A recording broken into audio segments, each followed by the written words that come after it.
تو این آموزش میخوایم فقط با المنتور یه منوی موبایل چند لایه بسازیم که کاربر با کلیک روی یه آیتم بتونه دسته‌بندی ها رو ببینه، اسکرول کنه و خیلی راحت برگرده به منوی قبلی. با من همراه باشین. خب تو قدم اول از بخش المنتور ویرایشگر و قالب ها من میرم به بخش هدر. یه قالب جدید اضافه میکنم، نوع قالب هدر باشه. یه اسمی هم انتخاب میکنیم براش و ایجاد قالب رو میزنیم. خب من کاری به دسکتاپ ندارم، مستقیم میرم سراغ موبایل. حالا شما میتونید برای دسکتاپ طراحی خودتون انجام بدید. من میرم سراغ موبایل چون میخوایم اینو برای موبایل بسازیم. اینجا یه کانتینری ایجاد میکنم و از بخش استایل رنگ پس زمینش رو سفید میذارم. همچنین ارتفاع کانتینرم رو میذارم 80 پیکسل و همچنین یه پدینگی هم بشه اعمال میکنیم از سمت چپ و راست 20 پیکسل. خب مورد بعدی این که من میخوام اینجا یه آیکون داشته باشم، یه آیکون به اضافه یه دکمه. خب من کانتینرم انتخاب میکنم، جهتش رو روی افقی میذارم و اینجا ترازش رو روی فاصله بینابینی و تراز عمودیش رو هم روی وسط تنظیم میکنم. این دکمه که اینجا داریم چیز خاصی نیست، حالا میتونیم هر المانی که خودمون میخوایم قرار بدیم. حالا زیاد روی استایلش کار نمی کنم، فقط در حدی که دکمه داشته باشیم اینجا. فقط اینکه رنگش رو به رنگ قرمز دیجیکالا تغییر میدم. من از این کد رنگ استفاده کردم و در طول این آموزش جای مختلف از این کد رنگ استفاده میکنیم. خب یکم کوچیک‌ترش کنیم. خب گوشه‌هاش هم گرد میکنم. اوکی، این از این دکمه. بریم سراغ بخش اصلیمون که اینجا آیکون در واقع منوی موبایلمون هست. من اینجا آیکون منو سرچ میکنم، از این آیکون استفاده میکنم و میام از این قسمت رنگش رو میخوام یه رنگی مشکی بذارم. اندازش رو هم تنظیم میکنیم، روی 40 پیکسل من میذارم. از پایین یه فاصله ای داره، این فاصله برای اینکه از بین بره یه مارجین منفی بهش میدم، در حد منفی 8 پیکسل به نظرم اوکیه. و همچنین زمانی که هاور میشه همون رنگ قرمز رو میخوام که داشته باشه به این صورت. اوکی، اولین کاری که میخوایم انجام بدیم اینجا برای ساخت منوی موبایلمون اینه که از ویجت آف کنواس استفاده کنیم. آف کنواس رو من سرچ میکنم اینجا، این آف کنواس، و یه دبل کلیک میکنم که بیاد توی کانتینر من قرار بگیره. عرض آف کنواس هم میخوام که 300 پیکسل باشه. حالا فعلا این ادیت مودش رو غیر فعال میکنم و میام از این قسمت پیوند برای در واقع برچسبای پویا روی آف کنواس تنظیم میکنم. کلیک میکنم روی این آیکون آچار، اکشن روی اوپن باشه حتما، اوپن آف کنواس، و اینجا آف کنواس خودم رو انتخاب میکنم که با کلیک روی این منو در واقع آف کنواس من باز بشه به این صورت. خب بریم سراغ منوی ساختار. من راست کلیک میکنم، ساختار رو میزنم که اینجا ساختار رو کلا داشته باشیم چون خیلی باش کار داریم. اول از همه میخوام که اسم این آف کنواس تغییر بدم، اسمش رو بذارم منوی 1 و همین رو کپی میکنم تنظیمات آف کنواس نیم هم منو 1 رو انتخاب میکنم. خب این آیکونمون هم که روی همین منو 1 باید تنظیم شده باشه. اوکیه، این آف کنواس منه. میام اینجا از بخش ستینگ انیمیشن ورودی و خروجی بهش میدم. انیمیشن ورودی میخوام که اسلاید این رایت باشه و انیمیشن خروجیش هم اسلاید اوت رایت، یعنی از راست وارد بشه از سمت راست هم خارج بشه. خب یه نگاهی بندازیم بهش ببینیم که درست کار میکنه یا نه. خب بله درست کار میکنه، منتها تایم باز و بسته شدنش خیلی زیاده. این تایم رو برای اینکه بتونیم تغییر بدیم باید حتما بریم روی حالت دسکتاپ. تو حالت موبایل این گزینه رو نداره فعلا. میریم روی دسکتاپ، دوباره همون انیمیشن رو بهش اعمال میکنیم، اسلاید این رایت و اسلاید اوت رایت. اینجا میتونیم مدت زمان انیمیشن رو تغییر بدیم. من میذارم روی 0.3 ثانیه یا 300 میلی ثانیه که خیلی سریعتر در واقع باز و بسته بشه. خیلی هم عالی. اینم از این. خب این منویه که ما بریم سراغ طراحی این بخش. من این دکمه حساب کاربری که ساخته بودیم و میارم این بالا قرار میدم که حالا مزاحم کارمون نشه. این آف کنواس منه که داخلش یه کانتینر قرار گرفته به صورت پیش‌فرض و میخوام داخل این کانتینر المان‌های خودم رو اضافه کنم. من این کانتینر انتخاب میکنم، اول از همه به اندازه 20 پیکسل بهش پدینگ اعمال میکنم. حالا میام از دکمه استفاده میکنم، این دکمه میخوام دکمه بستن آف کنواس من باشه. متنشو میذارم بستن، یا آیکونی براش انتخاب میکنیم. خب مثلا من این آیکون رو انتخاب میکنم، میخوام که سمت راست باشه این آیکون و از اینجا پیوند میخوام که آف کنواس رو ببنده. اینجا روی کلوز آف کنواس انتخاب میکنم و منوی 1 رو ببنده. با کلیک روی این دکمه آف کنواس من بسته بشه. بریم تب استایل. خب من نیازی به رنگ پس زمینه ندارم، کاملا صفر. رنگ متن هم میخوام که مشکی باشه. تایپوگرافی هم روی مثلا فکر میکنم 14 اوکی باشه. خب و پدینگ هم روی 0 تنظیم میکنم. زمانی که هاور میشه میخوام رنگ متن رنگ قرمز بشه. به این صورت حالا مدت زمانش رو هم میتونیم همون 0.3 ثانیه بذاریم. خب اینم از این. بریم سراغ المان بعدی. من میخوام اینجا از لیست آیکون استفاده کنم، فهرست آیکون، در واقع برای نمایش آیتم های خودم. خب من همه رو پاک میکنم، فقط اولی رو نگه میدارم. نیازی به این آیکون هم نیست، حذفش میکنم. اینجا یکی یکی آیتم های خودم رو قرار میدم. مثلا صفحه اصلی دومی میخوام که دسته‌بندی باشه و همینطور آیتم های بعدی رو هم اضافه میکنم. اینم از این. هر کدومشون میتونه حالا لینک خودشون رو هم داشته باشن. میتونم اینجا بر آیتمی یک لینک اعمال کنم. خب بریم به قسمت استایل. یه فاصله بینشون من اینجا تنظیم میکنم که باشه مثلا روی 30 پیکسل فکر کنم اوکی. جدا کننده اینو فعالش میکنم که یه خطی بینش بندازه و حالا یه رنگی هم براش تنظیم میکنیم. رنگ توسی خیلی کم رنگ انتخاب میکنم. میریم به قسمت متن. از قسمت متن میخوام که رنگ متن مشکی باشه. اندازش رو از اینجا روی 16 پیکسل انتخاب میکنم و وزنم یه مقدار بولد باشه. یکم فاصله بینشون رو بیشتر میکنیم. من روی 40 پیکسل میذارم. خب از بالا هم میخوام از این در واقع دکمه بستن یه فاصله ای بگیره. پس یه مارجین از بالا به اندازه 30 پیکسل اعمال میکنم. خب به این صورت حالا یه رنگ هاوری هم براش بذاریم. از بخش متن هاور این رنگ قرمز رو براش انتخاب میکنم. حالا میخوایم که مثلا برای گزینه دسته‌بندی یه منوی دومی هم درست کنیم که با کلیک روی دسته‌بندی این منو جدید باز بشه. برای این کار من میام اول از همه بعد دسته‌بندی یک آیکونی انتخاب کنیم. اینجا من آیکون فلش سمت چپ رو انتخاب میکنم. بله این آیکون هست.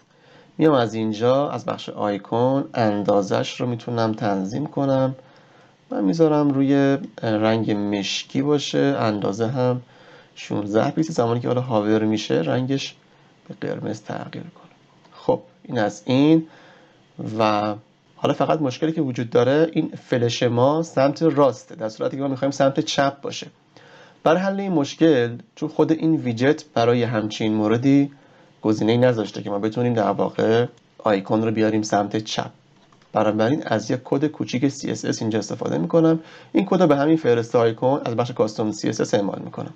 خب من این کد رو بهش اعمال میکنم. این کد چیکار میکنه؟ میاد میگه که به در واقع کلاس المنتور آیکون لیست آیکون اوردر 1 رو میده، یعنی اینکه ترتیبش رو تغییر میده. همونطور که میبینیم اومده سمت چپ قرار گرفته و یه فاصله هم از سمت راست بهش دادیم به اندازه 10 پیکسل. این فاصله آیکون از متن هستش که اینجا من بهش اعمال کردم. پس ما با این کد میتونیم در واقع آیکون بیاریم سمت چپ. برای هر کدوم از آیتم های دیگه‌مون هم اگر آیکونی تنظیم کنیم، مثلا برای فروشگاه اینجا من لفت رو اگر سرچ کنم یا هر آیکونی فرقی نمیکنه، مثلا این آیکون بله سمت چپ قرار گرفته، بس اوکیه. اینم از این. حالا میخوایم که زمانی که کلیک میشه دسته‌بندی منوی جدیدی باز بشه. من میام آف کنواس رو همین منوی 1 رو راست کلیک میکنم و همین رو تکثیرش میکنم و اسمش رو میذارم منوی 2. حالا میام از این قسمت هم منوی 2 رو بهش اعمال میکنم. البته من اشتباه این اسم رو اعمال کردم. این منوی 1 هستش اینجا. خب منوی 2 رو من انتخاب میکنم. بذارید منوی 1 رو ببندیم. برای باز و بسته کردن آف کنواس ها تو المنتور میتونید از این گزینه ادیت مود استفاده کنید. من منوی 1 رو میبندم. کاری منوی 1 ندارم. منوی 2 رو باز میکنم. اینجا اسمش رو منوی 2 تغییر میدم. تنظیماتش همه چی اوکیه. انیمیشن ورودی خروجی هم همینطور. فقط مدت زمانش رو من میخوام به جای 0.3 بذارم روی 0.2. میرم روی دسکتاپ به 0.2 تغییرش میدم یا 200 میلی ثانیه، یعنی سریعتر باز بسته بشه. خب این از این. فقط من دیگه برای در واقع آف کنواس 2 نیازی به این اوورلی که اینجا هست ندارم. چرا؟ الان بهتون میگم. فکر کنید مثلا ما اینجا منو 1 رو هم باز کنیم. الان هر دوتاشون بازه، هم منو 1 هم منو 2 باز هستش. میبینیم که چقدر اینجا مشکی شده، در صورتی که ما نمیخوایم اینقدر در واقع تیره بشه. چرا این اتفاق افتاده؟ چون که هر دوتاشون یک اوورلی دارن از بخش استایل اوورلی و رنگش هم اینه. هر دوتا افتادن روی هم دیگه و باعث شده که در واقع این بخش خیلی تیره به نظر برسه. من منوی 2 دیگه نیازی به اوورلی نداره. میرم به قسمت استایل اوورلی، اینو کلا غیر فعالش میکنم. بله الان فقط داره همون اوورلی 1 رو نمایش میده. خب منوی 2 رو بریم که با هم دیگه طراحیش کنیم. من منوی 1 رو کلا ببندم، این منوی 1، این منوی 2. خب بریم سراغ طراحی منوی 2. این دکمه بالا رو من میخوام که اسمش رو تغییر بدم، اسم همون دسته‌بندی رو مثلا براش بذاریم. خب آیکونش رو هم تغییر میدم، میخوام که آیکون سمت راست باشه که کاربر با کلیک روی این گزینه برگرده به منوی قبلی. حالا از اینجا میام آف کنواس رو اکشنش رو انتخاب میکنم روی کلوز و حتما باید روی منوی 2 قرار بگیره، یعنی با کلیک روی این گزینه منوی دوم ما بسته بشه و دوباره هم منوی 1 رو نمایش بده. خب این از این. بریم سراغ لیست آیکون. من اینجا فهرست رو نیازی ندارم، بهش کلا حذف میکنم و میام دسته‌بندی انتخاب میکنم. از این قسمت ویجت زبانه ها یا همون تب های المنتور رو اینجا استفاده میکنم. یه دبل کلیک میکنم، میاد تو بخش کانتینرم قرار میگیره. خب تب 2 و 3 رو میبندم، فقط اولی رو نگه میدارم که طراحیمون رو انجام بدیم. اول از همه بیام اسم تغییر بدم، حالا مثلا مینویسیم محصولات اپل. خب حالا من میخوام که تو این قسمت بیام از فهرست آیکون استفاده کنم. این فهرست آیکون، آیتم های 2 و 3 رو حذف میکنم. مثلا مینویسم آیفون.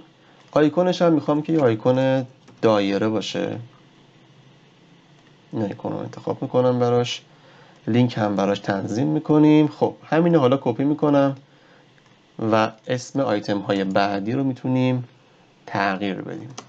خب من آیتم های خودم وارد کردم، برای هر کدوم میتونم لینکی تنظیم کنم اینجا. بریم به قسمت استایل، یک فاصله بینشون میندازیم به این شکل. آیکون میخوام که کوچیک باشه خیلی، روی مثلا 8 پیکسل فکر کنم اوکیه و رنگش همین رنگ قرمز. البته این رنگ که نه، از این رنگ من استفاده میکنم. بریم به قسمت متن، رنگش میخوام که مشکی باشه و زمانی که هاور میشه رنگ قرمز باشه و تایپوگرافیش رو هم اینجا من میام تغییر میدم. خب به این صورت شد. اوکی این از این. اینم از در واقع آیتم اول ما. میرم به بخش زبانه های همون تب ها، همینو کپی میکنم. وقتی اینو کپی کنم دیگه به همراه محتواش کپی میشه به این صورت. حالا من نمیخوام زیر هم نمایش داده بشه، من میخوام در واقع این تب ها کنار هم باشه. برای این کار من میام تنظیمات اضافی، پیمایش افقی همون اسکرول رو فعال میکنم و نقطه توقف رو هم روی هیچ تنظیم میکنم که دقیقاً کنار هم این تب ها نمایش داده بشه. بریم به قسمت استایل، دقیقاً روی استایل این تب ها کار کنیم. فاصله بینشون رو میتونیم اینجا بیایم و به این صورت تغییر بدیم، فاصله از محتوای مقدار بیشتر باشه. رنگ پس زمینه من میخوام که تو حالت عادی، البته همین قرمز دیجیکالا باشه، اما خیلی در واقع کم رنگ میکنم این رنگ رو به این صورت. خب زمانی که هاور میشه هم میتونم پس زمینه این رنگ باشه، رنگ پس زمینه فعال هم به این صورت باشه. خب این از حالت در واقع رنگ پس زمینه ها. و بریم به بخش عنوان ها. از اینجا اندازه عنوان ها رو من میتونم بیام تغییر بدم، مثلا میذارم روی 13 پیکسل. رنگش تو حالت عادی قرمز، زمانی که هاور میشه سفید باشه، چون وقتی هاور میکنم پس زمینه قرمز میشه و رنگ سفید باید فعال بشه. اینجا هم برای رنگ فعال رنگ سفید انتخاب میکنم. خب این از عنوان ها. دوباره بریم قسمت زبانه ها. گوشه هاش رو به اندازه 14 پیکسل من گرد میکنم. فاصله داخلیش رو هم میخوام که خیلی کم باشه، مثلا روی بالا و پایین 7 پیکسل. چپ و راست حالا میتونه بیشتر باشه، البته میتونه حالا کم تر یا بیشترش هم بکنیم. من میذارم 10 پیکسل، چپ و راست هم روی 11 پیکسل. خب یه نگاهی بندازیم. بله به نظرم اوکیه. فقط میام اینجا میتونم تب هایی که ایجاد کرده بودم عنوان هر تب رو تغییر بدم. مثلا من می‌نویسم برندهای گوشی، گیمینگ و حالا لوازم مثلا جانبی. خب و حالا هر کدومی که میتونم از اینجا بیام و انتخاب کنم و منوی ساختار، یا اینکه روی هر تب کلیک کنم که بتونم محتوای هر کدوم رو هم تغییر بدم. خیلی راحت میتونم برای هر کدوم آیتمای خودم رو بذارم، برم تو تب مثلا گیمینگ و بیام آیتمای گیمینگ رو اینجا قرار بدم. این دیگه کاری نداره، خیلی راحت میتونید انجامش بدید. خب فکر میکنم دیگه آماده است. من منتشرش کنم. این قالب هدرمون رو من رو کل سایت فعال میکنم. خب قالب منتشر شد. دیگه نگاهی بندازیم به این آیتم هایی که باز و بسته میکنه. خب دسته‌بندی روی بستن آف کنواس منوی 2 درسته؟ یک کلیک کنیم. بله خب حالا با یک کلیک آف کنواس 1 رو در واقع باید نمایش بده. اینجا ادیت مود رو فعال میکنم که نمایش بده. بستنم که روی در واقع بستن منوی 1 درسته. گزینه دسته‌بندی رو هم چک کنیم. بله اینجا هم باید لینک رو بدیم. اداینامیک تگ روی آف کنواس. اینجا میخوام که باز بشه منوی 2. تمام. منتشر میکنیم. بریم که نتیجه کارمون رو با هم ببینیم. خب این از منویی که ما ساخته بودیم، در واقع هدری که ساخته بودیم. من انتخاب میکنم این منوی همبرگری رو. اول از این بستن رو کلیک میکنیم. بله میبینیم که به درستی داره کار میکنه. خب این دسته‌بندی بله به این صورت منوی دوم باز میکنه و با کلیک روی این قسمت برمیگرده به بخش قبلی. خیلی هم عالی. حتی اینجا میتونیم در واقع، حالا چون من محتوای هر تب رو تغییر ندادم، داره همه رو یکسان نشون میده. شما میتونید برای هر تب محتوای خودتون رو در واقع قرار بدید. به همین صورت حالا ما میتونیم حتی برای آیتم‌های دیگه هم باز هم آف کنواس بسازیم. اما دقت کنید که تعداد آف کنواس ها رو خیلی زیاد نکنید، چون که اون وقت هدر شما خیلی سنگین میشه و ممکنه که روی سرعت لود سایتتون تاثیر بذاره. پس به نظر من بهتره که نهایتاً 2 تا آف کنواس یا 3 تا آف کنواس استفاده کنید. دیگه بیشتر از این نشه که سنگین نشه قالبتون. مورد بعدی این که حتما به این ترتیب دقت کنید دوستان. منوی اول بالا قرار گرفته، منوی دوم پایین. یعنی اگه شما مثلا بخواید این ترتیب رو تغییر بدید، ممکنه که دچار مشکل بشه این منوی شما و به درستی کار نکنه. بهتره که ترتیب هم به همین صورت باشه. منوی اول، دوم و بعد هم حالا اگه خواستید منوی بعدی هم میتونید ایجاد کنید. امیدوارم که از این آموزش لذت برده باشین. خدا نگهدار.